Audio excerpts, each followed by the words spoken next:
What 2 to 3 protocols, habits, mindsets, let's call them shortcuts because everybody likes shortcuts, to longevity and a long health span would you share? I think the first shortcut is get your vitamin D level as high as humanly possible.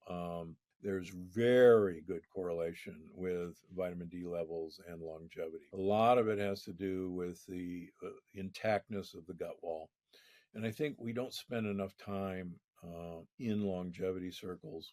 If you look at the C. elegans model, this cute little worm, which has stood the test of time in longevity, C. elegans lives only as long as the wall of its gut is intact. And as that wall breaks down, the worm starts to break down. And I think we forget at our peril that as the wall of our gut breaks down, we break down. And just like Hippocrates said, all disease begins in the gut, perhaps another way of thinking about this is death begins in the gut. And so the more effort I spend on protecting my gut wall, I think I'll be paid back in spades. And So and that's th- so that's with vitamin D. That's focusing on vitamin vitamin D. D, Yeah. number one. Number two, you brought it up earlier, intermittent fasting, time restricted eating. There's very good data that in humans that I talk about in the books of time restricted eating, limiting an eating window to 6 to 7 hours a day, lowering insulin like growth factor. And I want to keep mine nice and low. So that's an easy trick to do that. The other thing, getting back to kind of rule number one, is digestion is really hard on the wall of the gut. It's work.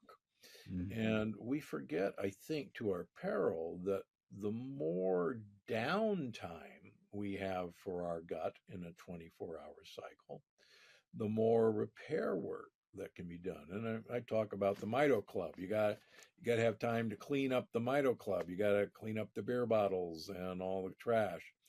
So the longer you have for repair, and this goes into intermittent fasting, the more your gut wall can be intact. So those are two easy to apply tricks. And I think you change your fast schedule, right? Summer, winter. What does that look like again? Usually from January 1st, which is right now, to June 30th, I eat in a 2 hour window. Mm. Usually during the week. I sometimes take a little off on the weekends, and then I go to a 6 hour window during the rest of the year. Why do I do that? If you look at our ancient ancestors, food was not really very available in the winter and spring.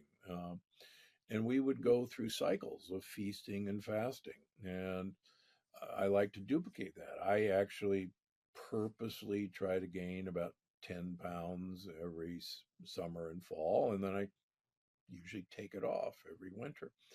And why? Because that was actually the one of the things that was interesting from my thesis at Yale is that great apes only gain weight in the summer and fall. Um, Mm. and then they take it off through the winter. So I just want to be a good great ape.